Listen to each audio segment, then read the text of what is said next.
If you think consistency means never falling off track, that belief is probably the very thing that is holding you back. Hi, and welcome to the next video of the Becoming 2.0 You series, a series that is dedicated to helping you become the version of yourself with the habits that you desire. And not from a place of willpower or pushing or forcing yourself, but rather through learning the tools, the skills, and the mindset shifts that will help you do so. That will help you have the habits and show up in the ways that you desire. So if that is something that you are interested in and you want to follow along, make sure to hit subscribe to get the notification for each week's new video and to support the channel. So first, let's normalize that we are not going to stick with anything perfectly. The reality is we are human. We are creatures of habit. Our moods change. Things happen unexpectedly and our circumstances change.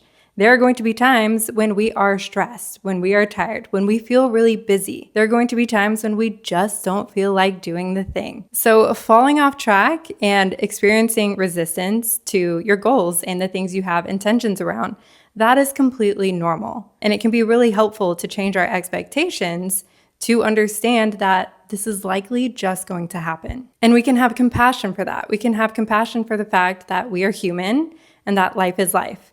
We don't need to create any kind of story around the fact that we can't do it or make ourselves feel like we are wrong or inadequate in some way. We likely just have not had the right tools and mindsets that really will help us change the way we're showing up and stick with things long term. Now, when it comes to consistency, the most important thing is not making sure you don't fall off track. The most important thing is when you do fall off track, no matter what the duration has been, if it's been a few days, if it's been a few weeks, or even a few months, the most important thing is how do you get yourself back to doing the thing? And not in doing the thing in general or as a whole or getting back to whatever plan you had, but specifically getting yourself to do the thing one more time. How can you get yourself to do that thing today? Or if that's not possible, tomorrow, right? And then once you've done that thing again, then you can focus again on how do you get yourself to do it just one more time again. That is the most important thing to focus on. The people who you see who seem to stick with things really well or who seem really consistent, it's not that they actually stick with things perfectly or 100% of the time.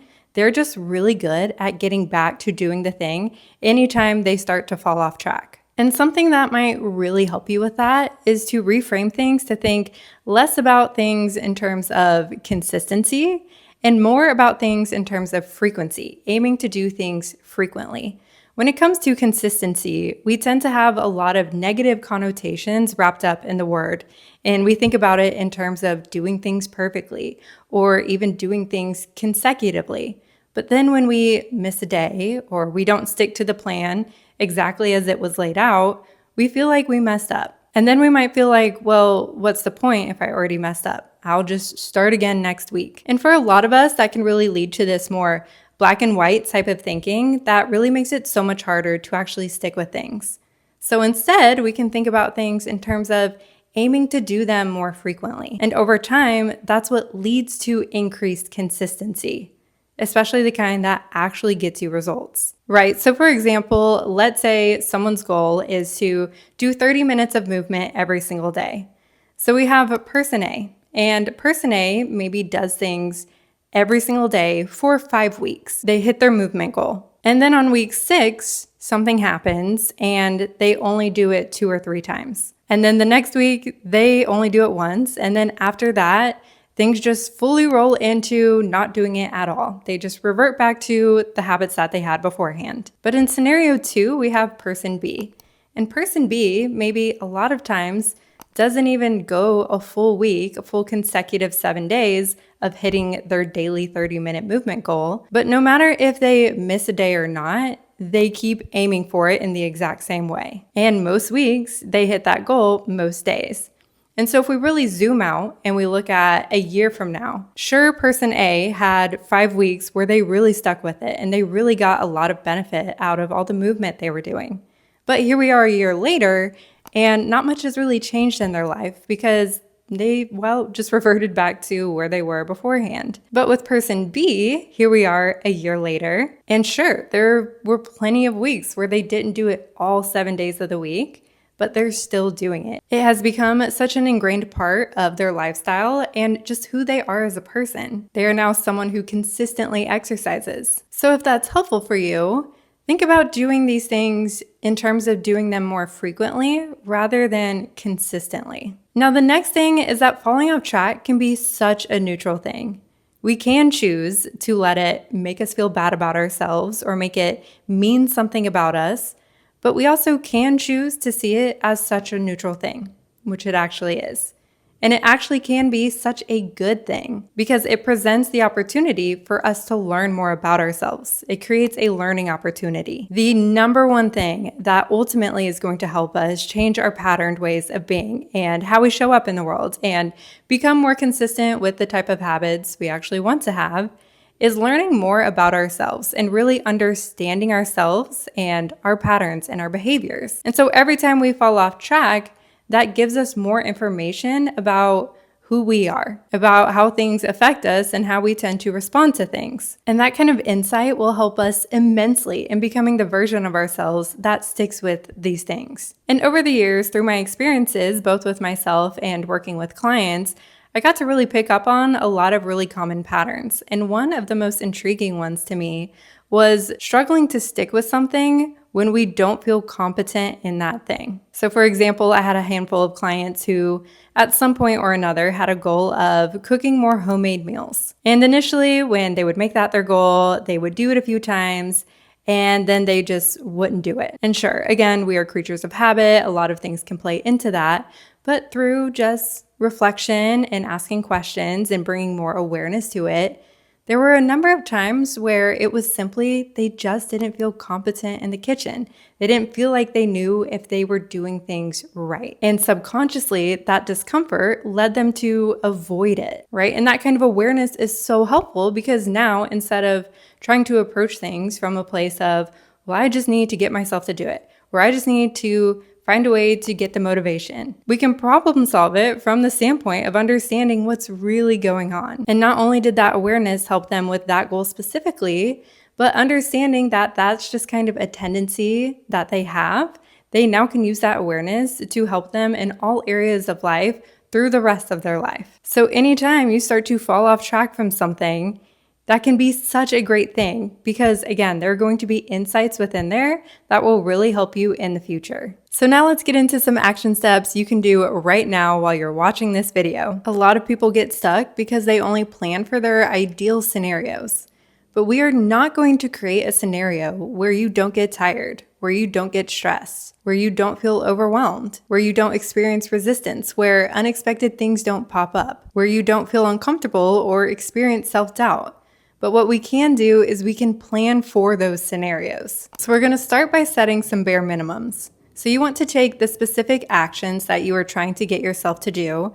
And if you are following along with this series, go back to what your answers were for your specific actions from video 1. And then you want to create a smaller version of that action that you can lean back on anytime you feel like you don't have the time, or you feel like you're stressed or unmotivated, or whatever it is. And a very common thought pattern a lot of us will have is, well, if I can't do it to a certain degree or intensity, it just does not feel worth doing. But that is not true. That is more all or nothing thinking, right? If we do something 40% or 60%, that's a whole lot more than 0% and is going to take you so much further. So for example, if you have an exercise goal, maybe your bare minimum is to do 15 minutes of movement, whether that is 15 minutes of your original workout plan or 15 minutes of going for a walk or dancing around your house. If you have a journaling goal, maybe your goal is to write for at least 2 minutes. It doesn't matter what you write. Maybe the whole time you write, I really don't feel like doing this, but you're still doing the thing. Or with food, maybe you set a bare minimum to always have a vegetable with all of your meals. And the point of this is that you are really helping ingrain this as a habit of yours. It's something that you continue to show up to, even if it's to a much smaller degree, which is okay. You're ingraining these things into your life and who you are. You are the person who just stays active.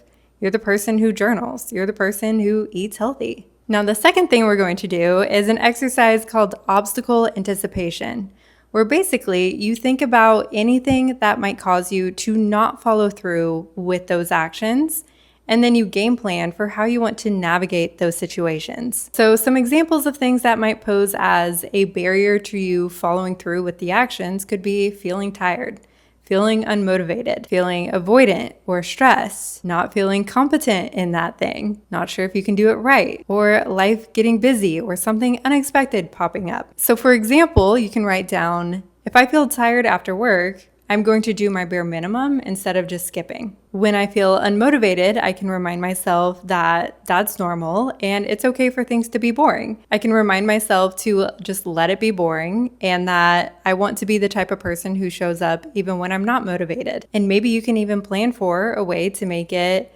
more fun or enticing to you, like talking to a friend as you go on your walk, or watching your favorite TV show as you tidy up your house. Or when I feel avoidant, I can name that discomfort and take one tiny action toward the thing I want to get myself to do, right? And you want to make this as specific as possible. So for example, if your goal is to eat healthier, to have more nutrient-dense eating habits, but you know that you're likely going to be invited to go out to eat with your friends, you can game plan for how you want future you to navigate that scenario. Maybe your plan is to eat something beforehand and just get a drink when you go out. Maybe your plan could be to look over the menu ahead of time and already pick out what you're going to eat when you get there. Maybe your plan is simply to make sure that you pick something with a good protein source and a vegetable. Whatever it is, think about how do you want future you to navigate that scenario and go ahead and make that plan. Or if you know you're likely going to have the urge to scroll on your phone or procrastinate,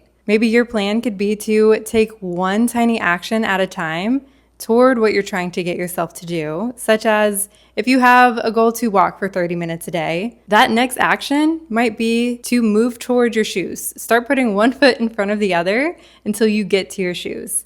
Then that next action is putting a shoe on. And then the action after that is putting another shoe on, right? You're getting your body to move in the direction of doing that thing. You may not mentally be on board yet, but that's okay. We don't need that to be the case. And 9 times out of 10, when we do something that we didn't really feel like doing, after we've done it, we tend to be very glad that we did. And a really helpful way to approach both helping you answer these questions and planning out how you want to navigate these things, as well as in the moment when you're faced with the decisions of what you're going to do, think about the future version of myself who this is just who she is. This is just what she does. What would she do? How would she navigate this? What decision would she make in this scenario? And start thinking from her perspective rather than your current perspective. Okay, I moved myself out of the sun. But again, the most important thing to pay attention to and to focus on when it comes to being more consistent with something is really anytime you fall off, how can you get yourself back to doing that thing? Just that one more time. And a number of things are going to help with that, like changing your self-talk, being able to motivate yourself, making tweaks to your environment, and showing up as the version of you who, again, that's just who she is. That's just the kind of lifestyle she lives. And those are all topics that I'm going to be going over in the coming weeks. So if those are things you're interested in or to just follow along with this series, make sure to hit subscribe to get the notifications for each new video. And if you found this video of any help or of any value, make sure to hit the like button. It just helps so much. Thank you guys so much for being here, and I will see you in the next one. Bye.